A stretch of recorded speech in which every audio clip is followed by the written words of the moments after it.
दोस्तों, आप लोगों में से बहुत सारे लोगों ने ये कहा कि मार्केट में जो प्रतियोगी परीक्षाओं के लिए पत्रिकाएं उपलब्ध होती हैं, उनके सार संक्षेप को आपके सामने लाया जाए। तो प्रतियोगिता दर्पण और समसामयिकी महासागर नाम की कई पत्रिकाएं हैं जो कि काफ़ी इंपॉर्टेंट होती हैं। तो उनका जो सार संक्षेप है वो लेकर हम आपके सामने उपस्थित हैं एमसीक्यूज के रूप में। एमसीक्यूज से आपको ये फ़ायदा होगा कि जो प्रश्न मैं आपको बताऊंगा वो डायरेक्टली आपको याद होता जाएगा। ये हमारा पहला प्रयास है। अगर ये प्रयास आपको पसंद आता है तो आगे भी इसके अलग अलग पार्ट आते रहेंगे। फिलहाल हमारा ये जो प्रयास है ये आपके सामने है। कहाँ तक हम इसमें सफल हुए ये आप हमें कमेंट के माध्यम से बताएंगे। तो मैं आपको बताता चलूँ कि फरवरी 2020 में जो पत्रिकाएं उपलब्ध हैं उनका सार संक्षेप मैं आपको दे रहा हूँ। और जैसा कि आप जानते हैं कि जो करंट अफेयर्स की मैगजीन्स आती हैं उसमें बिल्कुल लेटेस्ट करंट अफेयर्स नहीं होता है, उसमें पिछले महीने के, जैसे कि अगर फरवरी की पत्रिका है तो उसमें आपको जनवरी और दिसंबर के करंट अफेयर्स मिलेंगे। हालांकि खंड शिक्षा अधिकारी की परीक्षा या फिर आगामी जो भी परीक्षाएं मार्च के बाद होने वाली है, मार्च महीने में भी, उनके लिए ये जो प्रश्न बनते हैं बहुत ही इंपॉर्टेंट हैं। तो चलिए शुरू करते हैं। वीडियो को लाइक और शेयर कर दीजिएगा अगर आपको पसंद आता है तो। सबसे पहले बात करते हैं अटल भूजल योजना के बारे में। जैसा कि आप जानते हैं कि अटल बिहारी वाजपेयी पूर्व प्रधानमंत्री, इनका जो जन्मदिवस होता है 25 दिसंबर को, तो 25 दिसंबर 2019 को ये योजना शुरू की गई थी नई दिल्ली में वर्तमान प्रधानमंत्री अटल बिहारी वाजपेयी के द्वारा। तो क्वेश्चन यहाँ पर ये बन रहा है कि अटल भूजल योजना का कार्यकाल कितना होगा, यानी कि कितने समय के लिए यह योजना लाई गई है। तो इसका सही जवाब होगा ऑप्शन डी, यानी कि यह जो योजना है ये 5 वर्ष के लिए लाई गई है और इसको शुरू किया जाएगा 2020-21 से और इसे चलाया जाएगा कब तक, 2024-25 तक। ठीक है, तो ये बात आप लोग ध्यान रखिएगा। और 2019 में पूर्व प्रधानमंत्री अटल बिहारी वाजपेयी की 95वीं जयंती थी, ये भी याद रखना आप। ठीक है, अब एक बात और भी याद रखना कि इस योजना में कुल 6000 करोड़ रुपए खर्च होंगे, जिसमें 3000 रुपये देगा विश्व बैंक और 3000 रुपये कौन देगा, भारत सरकार। अच्छा, इसमें एक इंपॉर्टेंट क्वेश्चन और भी बन सकता है और क्वेश्चन ये बनेगा कि अटल भूजल योजना को कितने राज्यों में लागू किया जाएगा। तो जैसा कि आप जानते हैं कि इस योजना का लक्ष्य देश के उन इलाकों में भूजल के स्तर को ऊपर उठाने का है जिन इलाकों में भूजल का स्तर काफ़ी नीचे चला गया है। तो ये जो योजना होगी ये कितने राज्यों में लागू होगी, तो ये कुल मिला के 7 राज्यों में इसे लागू किया जाएगा। ऑप्शन सी इसका सही आंसर होगा। और ये राज्य कौन कौन से हैं, गुजरात, हरियाणा, कर्नाटक, मध्य प्रदेश, महाराष्ट्र, राजस्थान और उत्तर प्रदेश। ठीक है, और अटल भूजल योजना के तहत जल जीवन मिशन नाम से एक योजना चलाई जाएगी और जल जीवन मिशन के अंतर्गत वर्ष 2024 तक प्रत्येक ग्रामीण परिवार को कार्यात्मक घरेलू नल कनेक्शन ये उपलब्ध कराया जाएगा। अच्छा, कुछ इंपॉर्टेंट फैक्ट मैं आपको और भी बता देता हूँ। वर्तमान में भूमिगत जल भारत में पानी का एक महत्वपूर्ण स्रोत है जो कि सभी प्रकार की सिंचाई में लगभग 63% इसका उपयोग सिंचाई में किया जाता है। अगर हम यूनाइटेड नेशन की रिपोर्ट को देखें तो भारत भूजल का सबसे बड़ा एक्सट्रैक्टर है, निष्कर्षक है, और ये लगभग 245 billion cubic metre BCM billion cubic metre पानी को निकालता है। यानी कि पूरी दुनिया में जितना पानी निकाला जाता है भूमि के अंदर से, उसका 25% अकेले ही भारत में इसका दोहन हो जाता है।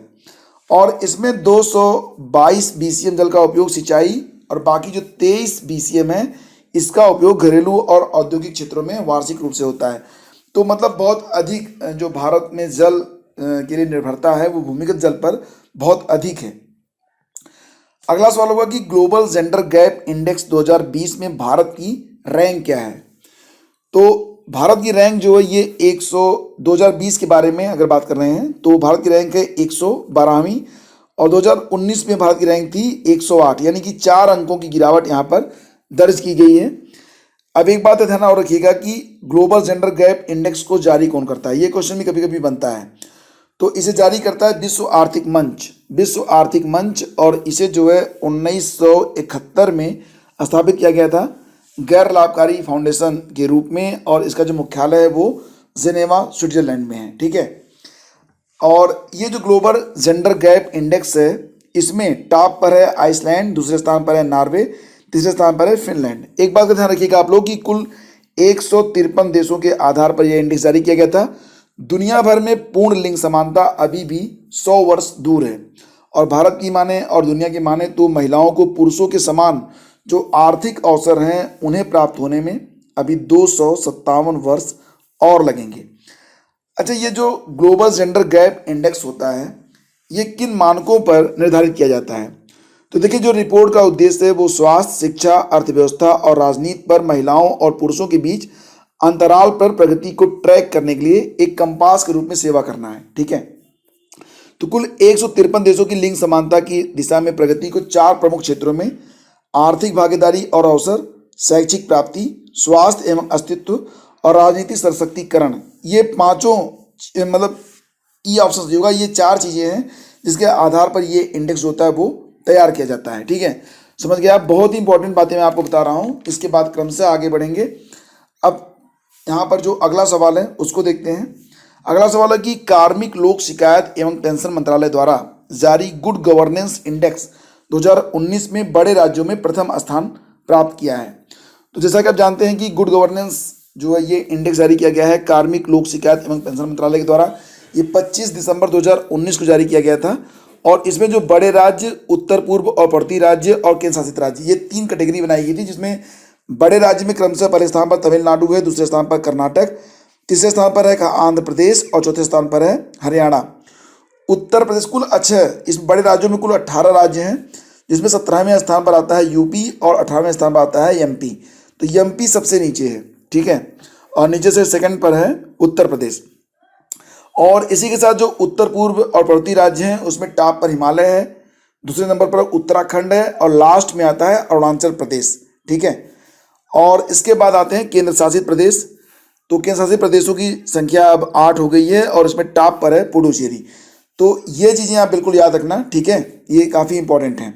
और हाँ, इसकी PDF आपको मिल जाएगी, लिंक वीडियो के डिस्क्रिप्शन में दे दिया गया है। ठीक है, अच्छा ये बताइए कि रोहतांग सुरंग कहाँ पर है? इसके बाद हम आगे बात करते हैं। रोहतांग सुरंग 8 किलोमीटर लगभग लंबी सुरंग है। ये निर्माण इसका हुआ था वर्ष 2000 में। अटल बिहारी वाजपेयी वहाँ पर गए थे तो उन्होंने ही इसका उद्घाटन किया था, इसलिए इसका नाम बदलकर अब क्या कर दिया गया है? अटल सुरंग। तो रोहतांग सुरंग का नाम बदलकर कर दिया गया है अब अटल सुरंग। ये बात आप बिल्कुल याद रखना। और प्रधानमंत्री नरेंद्र मोदी ने दिसंबर 2019 में लेह और मनाली को जोड़ने वाले रोहतांग सुरंग का नाम बदलकर अटल सुरंग कर दिया है। तो ये जो रोहतांग सुरंग है वो जोड़ती है किसको? लेह और मनाली को। तो ये बहुत इंपॉर्टेंट है, इसको बिल्कुल आप याद रखना। ठीक है, प्रधानमंत्री ग्राम सड़क योजना, इसको क्या कहा जाता है? PMGSY। PMGSY प्रधानमंत्री ग्राम सड़क योजना या फिर ग्रामीण सड़क योजना का यह 3rd एडिशन होगा। तीसरे चरण का उद्घाटन किसके द्वारा किया गया है? तो केंद्रीय ग्रामीण विकास मंत्री नरेंद्र तोमर के द्वारा 18 दिसंबर को इसका जो 3rd एडिशन है वो शुरू किया गया है। और इस योजना के अंतर्गत 2024-25 तक कितने किलोमीटर लंबी सड़कों का निर्माण किया जाएगा? योजना में इसे शामिल किया गया है। सही जवाब इसका ऑप्शन ए। कुल 1,25,000 किलोमीटर जो लंबी सड़क है वो बनाई जाएगी, और कोशिश की जाएगी कि प्रत्येक ग्राम को जो शहर है या फिर कृषि हॉट है या फिर स्कूल, कॉलेज और अस्पताल हैं उनसे इसे जोड़ दिया जाए। इसमें कुल लागत आएगी कितनी? 80,250 करोड़ रुपए की लागत इसमें आएगी। ठीक है, तो केंद्रीय ग्रामीण विकास मंत्री कौन है? नरेंद्र तोमर। और PMGSY का यह 3rd एडिशन है, जिसमें 1,25,000 किलोमीटर लंबी सड़क बनाई जाएगी। कब तक? 2024-25 तक। तो बहुत इंपॉर्टेंट पॉइंट से आगे बढ़ते हैं। देखिए, अब इंटरनेट जो है वो सबके लिए बहुत जरूरी हो गया है, तो सरकार इस पर काफ़ी काम कर रही है। अभी केंद्रीय इलेक्ट्रॉनिक्स एवं सूचना प्रौद्योगिकी मंत्री रविशंकर प्रसाद ने दिसंबर 2019 में राष्ट्रीय मीडिया केंद्र नई दिल्ली में राष्ट्रीय ब्रॉडबैंड मिशन का शुभारंभ किया है। राष्ट्रीय ब्रॉडबैंड मिशन NBM नाम इसे दिया गया है, और इसके अंतर्गत भारत में जितने भी गांव हैं उनको इंटरनेट से जोड़ दिया जाएगा। कब तक? तो सही जवाब है 2022 तक ये काम कर लिया जाएगा। ग्रामीण और सुदूर क्षेत्रों से पूरे प्रदेश में ब्रॉडबैंड की उपलब्धता 2022 तक सुनिश्चित की जाएगी। तो ये बात आप बिल्कुल याद रखना। साथ ही साथ ये भी है कि राज्य और केंद्र शासित प्रदेश में उपलब्ध डिजिटल संचार अवसंरचना और अनुकूल नीति इकोसिस्टम को मापने के लिए BRI यानी कि ब्रॉडबैंड रेडीनेस इंडेक्स को भी विकसित किया जाएगा। आयुध संशोधन विधेयक 2019 को राष्ट्रपति की मंजूरी मिल जाने के बाद यह एक अधिनियम बन गया है, और इस विधेयक को राज्यसभा में 10 दिसंबर तथा लोकसभा में 9 दिसंबर को पारित किया गया था। अब इसमें आपको बताना ये है कि हथियारों के लाइसेंस की अवधि जो पहले 3 वर्ष थी उसे बढ़ाकर कितने वर्ष के लिए अब कर दिया गया है। सही जवाब होगा इसका, अब जो हथियारों का लाइसेंस है उसकी जो अवधि है वो 5 वर्ष के लिए कर दी गई है। ठीक है, तो इसके पहले जो शस्त्र अधिनियम था 1959 उसमें सुधार किया गया है 1959 में आयुध संशोधन अधिनियम 2019 के द्वारा। चलिए आगे बढ़ते हैं, चलते हैं अगले पॉइंट्स पे। 11वीं दिल्ली वार्ता और 6वें हिंद महासागर संवाद का आयोजन दिसंबर 2019 में विदेश मंत्रालय द्वारा कहाँ पर किया गया। इसमें होस्टिंग की थी विदेश मंत्रालय ने 13 और 14 दिसंबर 2019 को प्रवासी भारतीय केंद्र नई दिल्ली में। तो पहला विकल्प इसका सही है। और एक बात याद रखना कि ये जो थी 11वीं दिल्ली वार्ता थी और 6वां हिंद महासागर संवाद था, और यह पहला अवसर था जब इन दोनों संवादों का आयोजन एक साथ समान भारत प्रशांत विषय पर किया गया था, यानी कि भारत और प्रशांत विषय जो हैं इसी पर आधारित रहा था। तो ये बिल्कुल आप याद रखना, ठीक है। इसके बाद आगे बढ़ते हैं क्वेश्चन नंबर 11 पे। गृह मंत्री अमित शाह द्वारा भारत वंदना पार्क की आधारशिला रखी गई है, कहाँ पर ये आपको बताना है। भारत वंदना पार्क ये खोला जाएगा दिल्ली के द्वारका में, 2022 तक इसे पूरा कर लिया जाएगा। 200 एकड़ भूमि पर विकसित होने वाला यह पार्क भारत के सभी राज्यों की सांस्कृतिक और प्राकृतिक विरासत के चित्रण के साथ अपनी तरह का यह पहला पार्क होगा। यह पार्क 9 पंखुड़ियों वाले कमल के आकार का होगा और प्रत्येक पंखुड़ी एक अलग विषय का प्रदर्शन करेगी। पार्क में एक मनोरंजक क्षेत्र होगा, fun zone, lake view restaurant होगा, पर्यावरण जोन होगा, ट्री वॉक जोन, बहुत सारी चीज़ें इसमें शामिल रहेंगी। तो आगे बढ़ते हैं। और अक्टूबर 2016 में गठित राष्ट्रीय गंगा परिषद की पहली बैठक दिसंबर 2019 में कहाँ पर आयोजित हुई। जैसा कि आप जानते हैं कि अक्टूबर 2016 में गठित राष्ट्रीय गंगा परिषद ये गंगा नदी के अधीक्षण, दिशा, विकास और नियंत्रण के लिए समग्र रूप से जिम्मेदार है। तो इसकी पहली बैठक हुई है कहाँ पर, कानपुर में। कानपुर में इसकी बैठक हुई थी, अध्यक्षता की थी प्रधानमंत्री नरेंद्र मोदी ने, ठीक है। और इस बैठक का उद्देश्य था संबंधित राज्यों के सभी विभागों के साथ साथ केंद्रीय मंत्रालयों में गंगा केंद्रित दृष्टिकोण के महत्व पर विशेष रूप से ध्यान देना। और क्वेश्चन नंबर 13 है TECS टेक 2019 का आयोजन कहाँ पर हुआ। देखिए बहुत इंपॉर्टेंट है ये, इसे आप हल्के में बिल्कुल मत लेना। TECH का फुल फॉर्म क्या होता है, तो सबसे पहले बता दूं कि इसका आयोजन हुआ था विशाखापत्तनम में, आंध्र प्रदेश में। और इसका जो फुल फॉर्म है वो बिल्कुल आप याद रखना, transforming education conference for humanity यानी कि टेक। ये इसका 3rd एडिशन था। आयोजन UNESCO Mahatma Gandhi institute of education for piece and sustainable development ने आंध्र प्रदेश सरकार के साथ साझेदारी में किया था। और इस सम्मेलन का उद्देश्य क्या था, SDG 4.7 के अनुरूप अधिक शांतिपूर्ण और अस्थायी समाज बनाने के लिए परिवर्तनशील शिक्षाविदों से परिवर्तनकारी शिक्षाविदों में बदलाव को सक्षम करने में डिजिटल टेक्नोलॉजी की भूमिका को दर्शाना। दादरा और नगर हवेली, दमन और दीव का आपस में मर्जर कर दिया गया। अब बताना आपको ये है कि इसके बाद अब जो यूनियन टेरिटरीज हैं उनकी संख्या कितनी हो गई है। तो याद रखिएगा, अब आप बिल्कुल कंफ्यूज मत होइएगा कि अब जो भारत में केंद्र शासित प्रदेश हैं उनकी संख्या अब हो गई है 8। इसके बाद है पणजी गोवा में आयोजित 50वें भारतीय अंतर्राष्ट्रीय फिल्म महोत्सव, जिसको IFFI कहा जाता है, international film festival of India.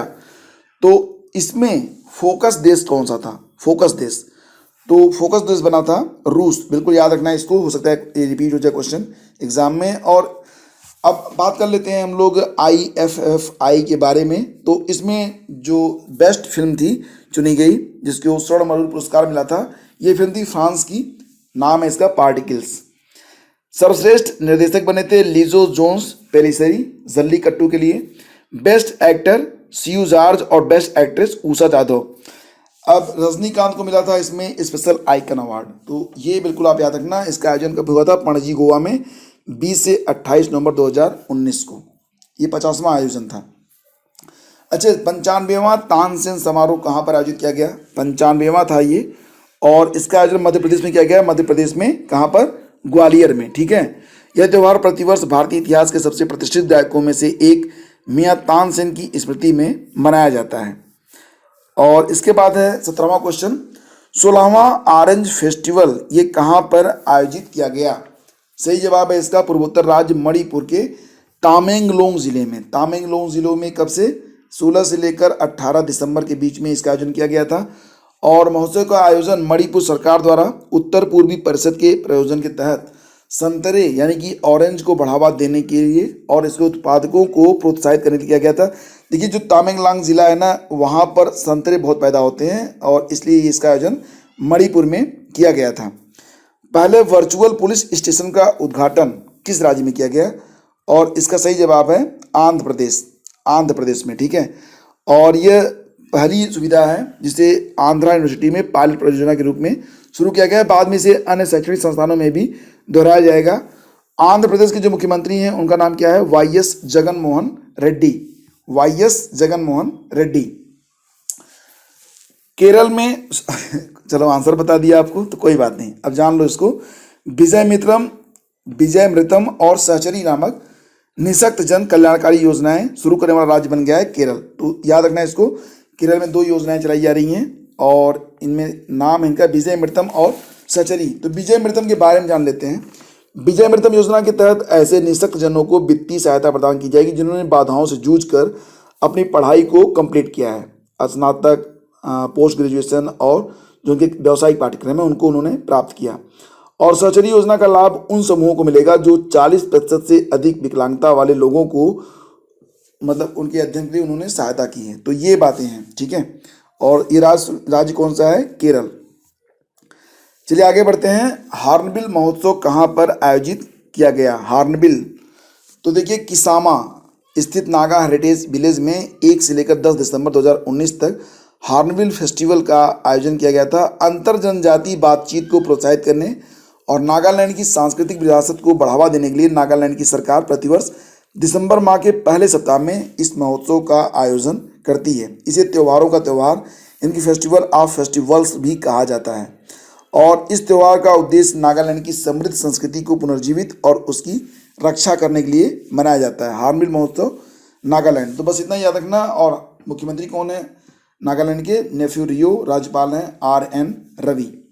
जल साथी नामक जो कार्यक्रम है इसकी शुरुआत करने वाला राज्य बन गया है कौन सा? तो देखिए उड़ीसा में ये कार्यक्रम शुरू किया गया है, जल साथी कार्यक्रम।